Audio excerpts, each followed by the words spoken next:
Kalinga Prab, babawiin nga ba si Beyonce sa mga anti-Beyonce? Ano kaya ang kanyang desisyon?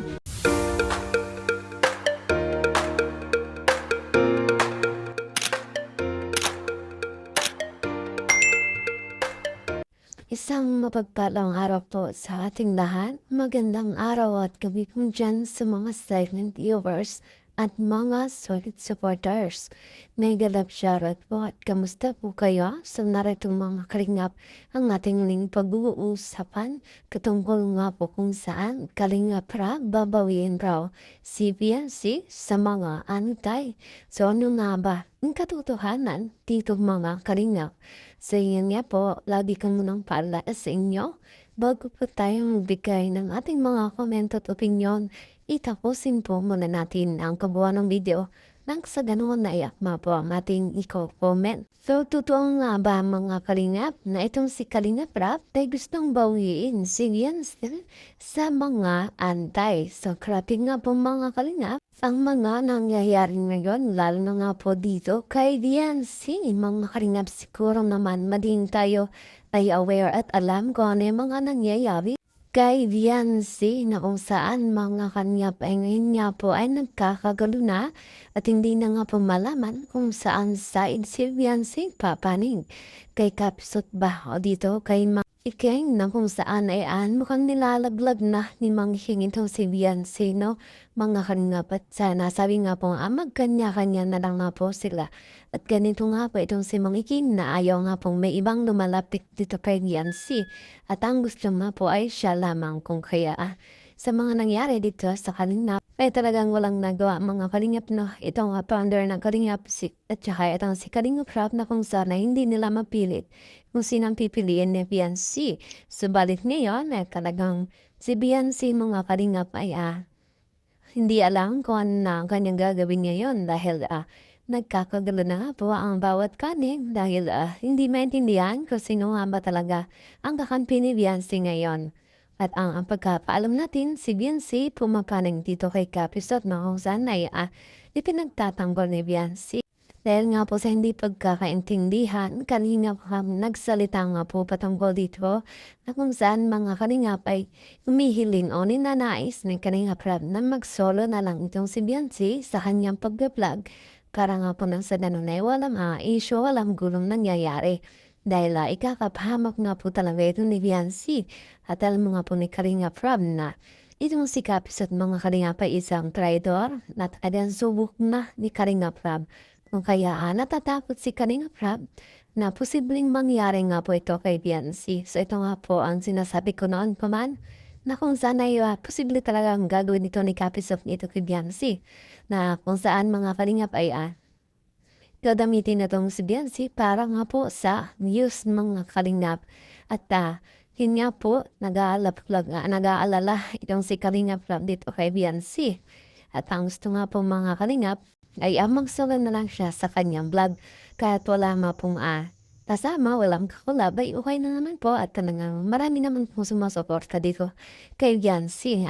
Hinihiling Kalingap Prab na maging kagaya sa ibang angels, no? Sila lang mga kalingap at wala naman pong kasama pa o kakulab man. Lalong nga raw po na isang traidor din ang sinamahan nitong ni Beyonce. Talagang walang tiwala si Kalingap Prab, no?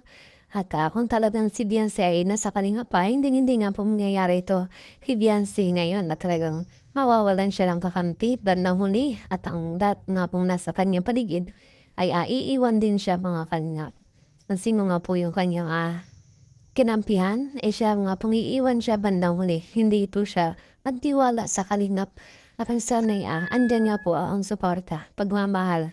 At hindi nga po yan mawawala para kay Beyonce. Kung makikita po natin ngayon, nakikita naman natin na kahit nga po wala na si Beyonce sa Kalingap, ay nag-aalala pa rin itong si Kalingap Prab, lalo na nga po itong si Edu, na kung saan mga Kalingap nasasaktan talaga sa mga nangyayari. At hindi niya nga po kayang kalimutan itong si Beyonce, siyempre sa taga na kanilang pinagsamahan na rin. At unti-unti nga po nag-move on itong si Kalingap Edu natin sa mga nangyayari. At siyempre ngayon ay meron na nga pong bagong collab team itong si Kalingap Edu na si Bridget ay dyan po natin malalaman kung ito si Edu ba Makakamove na para na po sa bagong love team nitong si Bridget, mga kalingap. At siyempre, parang medyo matagal din no mga kalingap dahil hanggang ngayon si Eden natin ay nasasaktan niya po sa mga nangyayari dito kay Piatsi. At pinagtatanggol niya nga po at nakikiusap pa rin sa mga nang babash nito na Piatsi. Natigil na nga pong i-bash itong si Yancy dahil maging si Eden nasasaktan pa rin mga kalingap. Kung mangyari man niya pong mababawiin ni Kalingap Rob itong si Yancy Santay ay marami nga po ang magre-reklamo. Marami ang magre-react tungkol dito mga kalingap. Na kung saan din nga rin po sa ginawa ni Yancy pagpapatog po. Pero kung maasa iba nga po ay okay nga po mga kalingap na itong si Yancy ay bumalik dito sa Kalingap. At syempre, ganun din naman dito sa kay Kalingap Rob na welcome pa rin namang bumalik si Yancy dahil meron pa rin naman silang pinagsamahan, no?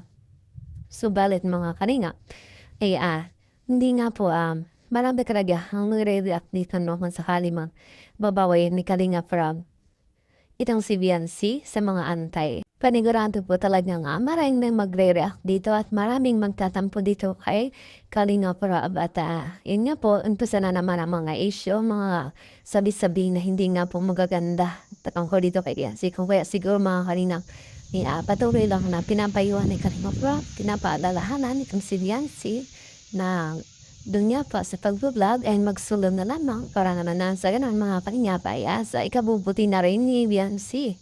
At para nga po matigil na ang issue tungkol sa kanya. Para nga po tigilan siya ng mga bashers. So mga kalingap, yan po ang hinihiling ni Kalingap Rob na yon. Doon, nagtiwala sila dun sa traidor. Forsi ko na yan, nagtiwala kasi sila dun sa isang traidor na nakikisaw-saw lang naman yun para sa revenue. Iba ang nun, promise, iba ang motibo nun. Si Mr. Trust No One yun, di ba? Mas okay yung solo ko na kagaya nila Rachel. Hindi ako magtataka, balang araw, pati si Yancy, banatan din yan eh. So yan, kung kaya umpisa pa lang mga Kalingap ay pinapaalalahanan na talaga inuunahan na ni Kalingap Rob itong si Yancy para naman na maging handa siya, no? At wag siya masyadong magtiwala dito. At talagang alam na ni Kalingap Rob kung anong pagkataon nito. Kung kaya to si Yancy, nawa ay wag siyang magpadala sa paano mong sinasabi ni Kapisot, sa paano mga binigay o pinapangakong mga Kalingap, no? Dahil marami talaga ang hindi na tutuwa sa kanilang pag-collab nito ni Yancy at ni Kapisot. Dahil mas lalo pa nga po siyang nakatanggap ng bashing mga Kalingap, no? At talagang nahahawa si Yancy sa mga pinagagawang kapastusan nitong ni Kapisot, kagaya lamang sa pagkagaya ng boses ni Kuya Bal. At talagang ito si Yancy natutuwa naman, hindi na iniisip ang kanyang kapakanan mga Kalingap.